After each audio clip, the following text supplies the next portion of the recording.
Welcome to the halfway point of our countdown. Without any further ado, let's get into this. Number 25, X-Men First Class. Arguably the best X film, but to me, it's arguably the most overrated. The film is essentially right in the middle of this list because it's just okay. I saw it opening night and I left amused, but I've never had any urge to own this film or even talk about it. I thought the historical aspect was cool, and I really liked the 60s aesthetic, but overall, I found this film okay, and that's essentially why it's right in the middle. Number 24, The Wolverine. 2013's The Wolverine is the second solo Hugh Jackman Wolverine film, and easily the best. This time, Wolverine is in Japan. Wolverine has a rich, interesting history, and this film thankfully covers it.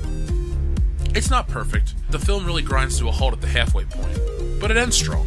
I'm personally looking forward to seeing Logan, and I hope Hugh Jackman truly brings his A-game to his final performance. Number 23, Iron Man 2. The MCU has arrived on our list. For the last 8 years, Marvel has been pumping out hit after hit. From Iron Man to Doctor Strange, the MCU has been a rousing success. But that doesn't mean that every film is a home run. Iron Man 2 is the third film of the MCU and easily the weakest offering. What makes Iron Man 2 bad is that it's bloated. They're trying to continue the Iron Man story from the first film, they're trying to tell a new story, and they're trying to set up for the Avengers. They're just trying to do too much. What I hate the most about this film is the villain. The Mickey Rourke comeback train is thankfully over, but this film is a reminder of how after the wrestler, Mickey Rourke was in everything. Number 22, Spider-Man 3. Disappointment is the word to describe my feelings towards this film. After the instant classic that was Spider-Man 2, the hype for this film was off the charts. I spent countless hours pondering what would be the next wall-crawler adventure. I had all kinds of epic scenarios in my mind, and none of them panned out. To say I was excited was an understatement. Hell, I even paid to see Superman Returns just to catch this trailer. That was a mistake. Both Superman Returns and this movie aren't good. What saves this movie from being lower on the list is the fact that it was preceded by Spider-Man 2. And for the most part, the cast does a good job. Yeah, Tobey Maguire is too emotional, Kirsten Dunst acts too irrational, and James Franco is too maniacal. It seems I'm being too kind on this movie, but it is trash. In parts. One of these days, I'll do a commentary and pinpoint the exact moment where the film shits the bed. But until then, just know that the beginning of this film is great and it ends well, but there's a lot of bullshit in between that ruins what could have been the perfect trilogy. Number 21, Thor, The Dark World. Visually stunning, thematically average, and ultimately mundane, Thor 2 is a less-than-worthy sequel to the vastly underrated Thor. The film picks up after the events of the Avengers, with Loki paying for his crimes against New York. A dark elf named Malekith steals an Infinity Stone, kills Thor's mom, and fights Thor in a really awesome battle. Other than that, it lacks the humanity of Part 1, relies too much on the humor, and falls a little flat. But hey, at least it's better than Iron Man 2. Number 20, Iron Man 3. The first single-character film in the MCU to gross $1 billion, Iron Man 3 is a step up from Iron Man 2, but still fails to bring the memorable moments like Iron Man 1 did. This time, Shane Black is directing, and he does a good job, but I've seen better Shane Black films. My biggest complaint about this film is the fact that it slows down after a really good start. The ending just doesn't work for me either. I know the 42 armors were great for toy sales and visually cool, but I didn't feel like there were any stakes. Number 19, Captain America, The First Avenger. I grew up liking Captain America. The movies made me love him. The first Captain America film had the task of setting up Steve's backstory, Hydra, the relationship with Agent Carter and Bucky, as well as Howard Stark. And you know what? It does them all masterfully. The First Avenger is often overlooked. And while there are better films, this is definitely a film that stands amongst the best of them made.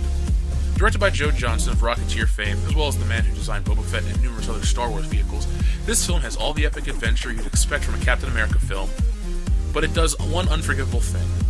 It glosses over World War II. All the battles take place in a montage, and they just brush right past the coolest aspects of the film. At least what they do show is great, and the finale is epic and emotional. Number 18, Guardians of the Galaxy. Yes, you heard that right. There are 17 Marvel films better than Guardians of the Galaxy on this list. Yes, it is a great film, but it's easily the most overrated film in the MCU. It has wide appeal because it's funny, not too deep, and has easily accessible music. But that's it. People bought into the hype, Baby Groot, and the talking raccoon. This movie ends with a dance-off. Talk about a lame ending. There are good jokes, good acting, great visuals, but the film doesn't have anything to say about society, or it doesn't add anything much to the MCU outside of the appearance of an Infinity Stone. Number 17, The Incredible Hulk. 2008 gave us the best solo Hulk film to date. Many would argue that it's not an impressive feat, but I'd argue against that. The Incredible Hulk goes beneath the surface of Bruce Banner's anger and gives us a story of loss, intrigue, and the dark side of the military. I think this film came out at the right time because Hulk is always a popular character, but it came out when there were no expectations for the MCU.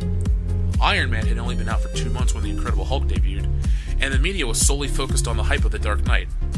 Had Hulk come out in 2010 or any later, the MCU may have not picked up the same way it did. I liked and miss Edward Norton as Banner. He brought a level of seriousness to the film that it needed, and the rest of the cast does an equally good job. Number 16, X-Men. The film that started the influx of the comic book movie. 2000's X-Men is a fairly action-packed, well-acted film that deals with questions such as what it truly means to be human and the definition of good and evil. Only the second Marvel film to take itself seriously, X-Men succeeded in a way no one could have imagined. World-class actors like Ian McKellen and Patrick Stewart bring Magneto and Professor X to life. The rest of the cast is filled out with Oscar winners, great character actors, and Hugh Jackman. This was essentially the world's introduction to the man, and like many, I don't think any actor could have played that role. So this concludes day 3 of our Let's Rank Marvel series. We thank you for watching. Make sure to like, comment, and subscribe for more world-class bullshitters. And if you'd like to see us grow, check out incarnate-studios.com and pick up a t-shirt to help support the channel. We'll be back tomorrow with day 4. Thanks for watching, and have a good one.